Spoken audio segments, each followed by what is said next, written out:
Fox 61, Connecticut's news station, starts with a weather impact alert. We are talking snow and rain in the weather department tonight. Take a look at the radar right there. Some parts of Connecticut could see inches of snow. And that is why we have issued a weather impact alert. Thank you so much for joining us on the Fox 61 News at 10 o'clock. I'm Angelo Bavaro. And I'm Bridget Bureau. Thanks for being here. Most people won't see more than a coating, but if you live up in the Litchfield Hills, don't be surprised to wake up to even more.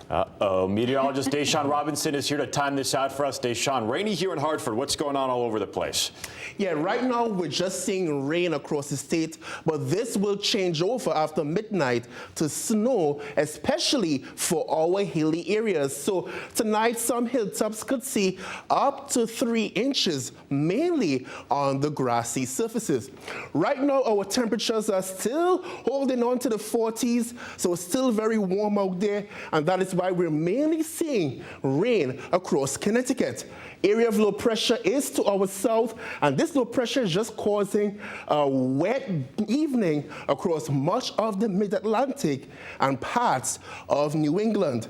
Again, it's raining across the state, plain old rain, some pockets of heavy rain for those of you along the shoreline. We will see that change over for our hilltops in Litchfield County within the next couple of hours. So tonight we're looking at rain and snow showers, rain mainly for the shoreline, but inland and hilly areas could see some snow showers after midnight. Temperatures will fall to the low to mid 30s across the state. So roads should remain wet in most places, except for the hilltops. We could see some slick spots for those of you in the hilly areas. A wintry mix in the morning will change over to rain for most places as the morning moves along. Tomorrow afternoon, we're looking at cloudy skies, a cool day, and that chance for a couple of showers. Rain and snow tomorrow morning, drier and better for your Sunday, and even better for Monday. Back to you guys. Okay, we'll check back in, Deshaun. Thank you so much. Let's get you some more weather coverage now and take a look outside. Fox 61's Stefan Reels is in the elements right now in Hartford. Stefan, how's it looking out there? I'm going to be honest, Angelo. I'm really grateful to be here right now as opposed to a little up north in the state. Right now, not a whole lot of rain, not a huge downpour. It's really medium, I'll say that. But you can already tell if you're out on the road, it's already got a little bit of a coating. But again, we're just really thankful we're not going to be seeing too much snow, if any, down here in the Hartford area. And a lot of people I spoke with today are sharing that same kind of winter fatigue. I had the chance to catch up with a couple people down here in West Hartford, and they told me that they're really over this winter weather that we're getting, especially now that we're in spring, in April. They want to see those warmer temperatures. They want to see summer right around the corner, and that's led them to not really prepare as much this go around. No, I'm not preparing for it at all. Although I did kind of wear a heavier jacket today. That was about it. But no, I'm not preparing for it. I'm just going to kind of let it roll. Kind of used to it at this point. Although this does feel like a more brutal winter than we've had in the past couple years. And as Deshaun said, we're really expecting this rain and snow to continue on into the morning, so there is a chance that it may impact the roads. So it's important to remember those baseline tips that everyone keeps saying whenever we get weather like this. Make sure you give yourself plenty of time to get to your destination, make sure you're slow, and make sure you are aware of the other drivers on the road. You never know what can happen. Live in Hartford, Stefan Reels, Fox 61. 2 people are hurt after a car crash in North Haven. This happened today on Middletown Avenue near Quinnipiac Avenue. A 29-year-old man driving a minivan was taken to the hospital with non-life-threatening injuries. A 23-year-old driving another car was taken to a hospital for life-threatening injuries. He is currently in stable condition. The investigation is ongoing tonight. And developing details in a story we told you about yesterday, police in Groton say they have learned more about unidentified remains that they found back on March 19th. They were found near the corner of Mitchell Street and Ledyard Avenue. The victims' remains were located adjacent to the entrance of the Colonel Ledyard Cemetery, right near the bus stop on Groton Local Route 11. The police are now looking to find out more about who this person was. An investigation has revealed the victims' remains were left at that location by an unknown offender back in mid-March. The victim is an adult female, we're told, with light pigmented skin. She is between the ages of 40 and 60 years old. It's believed she may have had Turner syndrome. People with Turner syndrome often have a short stature, broad chest, short, wide neck, and small chin. If you have any info, call the number on your screen, 860-445-2451. A mother and daughter have died after a fire ripped through a Norwich home early yesterday morning. The victims have been identified now as 44-year-old Carmen Vizcaino and her 8-year-old daughter, Skylin Owens. First responders got that call just before 1 o'clock in the morning about this fire on Otis Street. When crews got to that scene, they found the second and third floors heavily engulfed in flames. Firefighters at one point had to evacuate and fight that fire from the outside. 3 firefighters had minor injuries. The Red Cross is helping the 6 people who were displaced by that fire. Norwich Public School Superintendent Susan Lesser said in a statement, quote, "We are currently following our crisis response protocol to ensure the emotional well-being of our students and staff. Support services are being made available. The cause of that fire is still under investigation." A Waterbury man accused of shooting his wife faced a judge today. This happened yesterday at their home on Berkeley Avenue. And tonight, that woman is in the hospital, we're told, with serious injuries. Fox 61's Jamel Johnson is in Waterbury with the latest from the arraignment. It was late Thursday night when police were called to the scene of 210 Berkeley Avenue. Once they got on scene, they found a woman suffering from multiple gunshot wounds.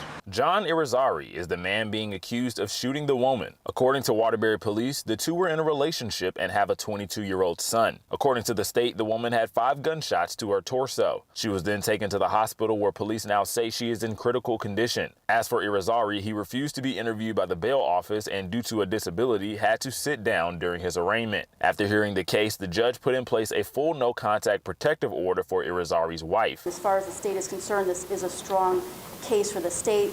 As the court is aware, the defendant's son waved down police to say that he thinks his father shot his mother. He then went upstairs and was able to view on the floor in the living room his mother laying on the ground, collapsed. You have the answer, sir.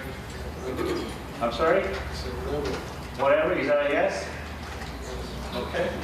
Along with the protective order, the judge set Irizarry's bond at $1 million, with $300,000 of it needing to be in cash. Irizarry's next court date is April 16th. In Waterbury, Jamel Johnson, Fox 61. Well, day 5 and the end of the first week of the Josee Morales trial. Yeah, he's the man accused of murdering his girlfriend, Christine Holloway, back in December of 2019. Fox 61's Emma Wolfhorst has followed this trial for us and has the very latest from the Milford Superior Court. A big piece of evidence presented by the state Friday, the 911 call Josee Morales made to Ansonia PD the day before Christine Holloway's body was found in her Ansonia home. Friday, Ansonia officer Jacqueline Tresser, who answered this call, testified she believed Morales' speech to be slurred and said she heard a woman's voice in the background. Ansonia PD dispatched Officer Mark Clifford to check Myrtle Avenue. He says he drove up and down the length of the road and cleared the scene. 43-year-old Christine Holloway was found dead in her bathtub at 6.5 Myrtle Avenue Monday, December 2nd, 2019. Friday, the state also attempted to establish Morales' presence at Holloway's home before and after her murder. Holloway's neighbor's nephew testified to seeing Morales outside 6.5 Myrtle on Sunday, December 1st. It was a very windy, cold day, and I think it was snowing or raining, and it was just odd that someone was standing there on a cell phone. It just didn't seem right. At the start of this trial, the judge said evidence presentation alone is expected to take a few weeks. For now, in Milford, Emma Wolfhorst, Fox 61. A custodian at a school in Groton was arrested after being accused of giving alcohol and cannabis to students. Fox 61's Alicia Hercules has reaction from the community and tells us more about this investigation. Police in Groton began their investigation after they received reports that illicit substances were being distributed at Marine Science Magnet High School. Officers arrested 37-year-old Thomas Ortiz after a month-long investigation. He is a janitor at the school. According to Ortiz's arrest warrant, multiple students as young as 15 years old say Ortiz supplied them with edibles containing THC on school property. Ortiz is also accused of giving alcohol to minors as well. Investigators say they first learned of the allegations when they received a complaint from the Department of Children and Family Services in February.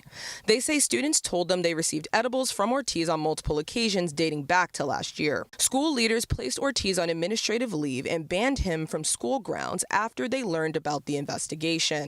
Southern Connecticut's Regional Education Service Center, which operates the Marine Science Magnet High School, released a statement in response to the case. Part of the statement reads, "This news is unsettling, and we want to assure our community that safety remains our highest priority. Learn remains committed to the higher standards of safety and accountability in collaboration with our subcontractors." With all of the mental changes and emotional changes, social changes that our children are going through at that age, why would you want to do something like this? Why would you want to introduce something like that to them? Ortiz faces several charges, including illegal dispensing of cannabis on school property and illegal distribution of alcohol to a minor. Ortiz was held on $75,000 bond. He was arraigned in New London earlier this week. In Groton, Alicia Hercules, Fox 61.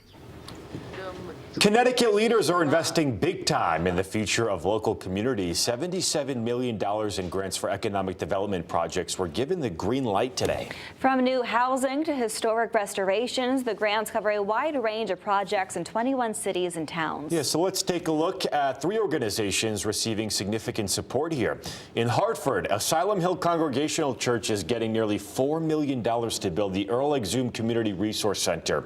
That space will offer food assistance, youth outreach, and educational programs. The goal here is to create a centralized location for existing service providers to better reach families in need. And in New London, Planned Parenthood of Southern New England is getting just over $2 million to expand and relocate its health center.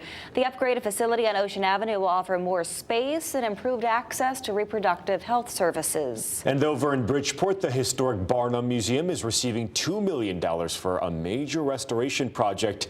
That funding will help improve safety, accessibility, and energy efficiency. Also, that's just the beginning. Dozens more projects are getting some funding, like that long-awaited Enfield Square Mall transformation. You can also read the full grant list on our website, fox61.com.